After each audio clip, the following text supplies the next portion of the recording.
दोस्तों, अनुप्रिया पटेल को आखिर क्या हुआ है? अनुप्रिया पटेल केंद्र सरकार में मंत्री हैं, नरेंद्र मोदी के साथ हैं, तीसरी बार सांसद हैं, दूसरी बार केंद्रीय मंत्री हैं, उनके पति उत्तर प्रदेश की सरकार में मंत्री हैं। सब कुछ अच्छा चल रहा है, लेकिन अनुप्रिया पटेल उत्तर प्रदेश में योगी आदित्यनाथ से इतनी खफा क्यों हैं? पहले वो योगी आदित्यनाथ की सरकार के खिलाफ चिट्ठी लिख देती हैं और उसमें आरक्षण से मिलने वाली नौकरियों पर, इंटरव्यू पर तमाम सवाल खड़े करती हैं। चुनाव के दौरान राजा भैया के खिलाफ बयान दे देती हैं।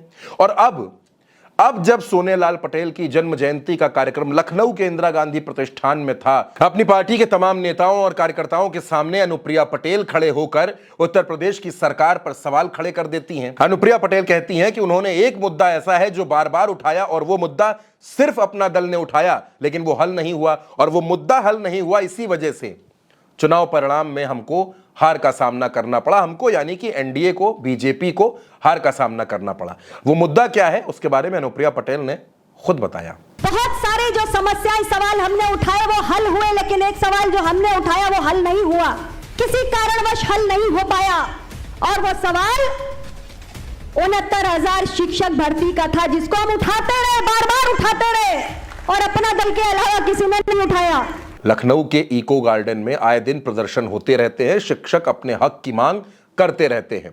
भाजपा का कोई नेता इस मसले पर नहीं बोलता, लेकिन अनुप्रिया पटेल इन दिनों खुलकर सरकार के खिलाफ बोल रही हैं। पहले वो एक चिट्ठी लिख देती हैं, जिस चिट्ठी के जवाब में सरकार ये कहती है कि इस चिट्ठी का कोई आधार नहीं है, सारे आरोपों को गलत बता दिया जाता है। और अब अनुप्रिया पटेल खुल के कह रही हैं कि 69,000 शिक्षक भर्ती का हल नहीं हुआ, जिसका नुकसान हमको उठाना पड़ा।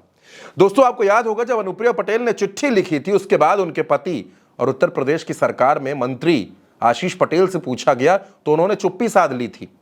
अनुप्रिया पटेल ने कल जो कुछ बोला, उसके बाद भी आशीष पटेल खामोश हैं। यानी अनुप्रिया पटेल उत्तर प्रदेश में बार बार अपने तेवर बीजेपी को दिखा रही हैं, लेकिन बीजेपी ने खामोशी ओढ़ रखी है।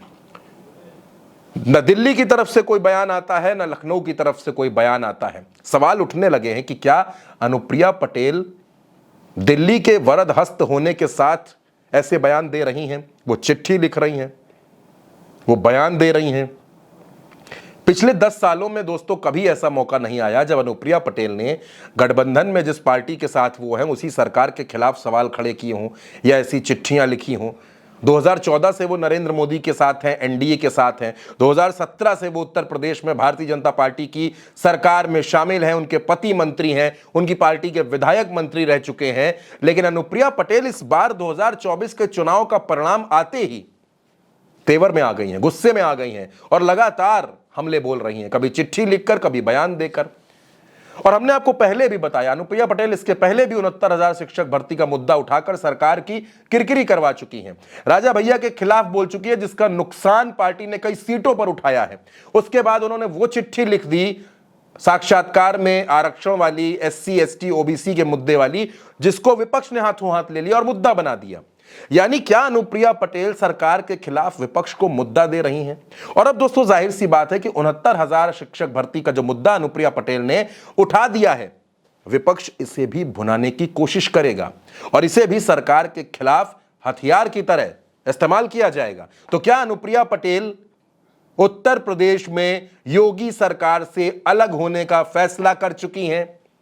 क्या अनुप्रिया पटेल यह मान चुकी हैं कि अगर उनके मुताबिक उत्तर प्रदेश में उनको सम्मान नहीं मिलेगा तो वो गठबंधन से अलग हो जाएंगी?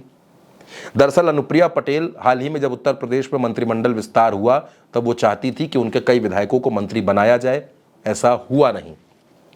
तो क्या अनुप्रिया पटेल अलग राहें तलाश रही हैं और उत्तर प्रदेश में अपना दल सोनेलाल बीजेपी से, एनडीए से अलग होने की कोशिशें कर रहा है? कम से कम अनुप्रिया पटेल के ये बयान इशारा करते हैं कि अनुप्रिया पटेल और बीजेपी के बीच, उत्तर प्रदेश में भाजपा और योगी सरकार के बीच सब कुछ ठीक नहीं चल रहा है।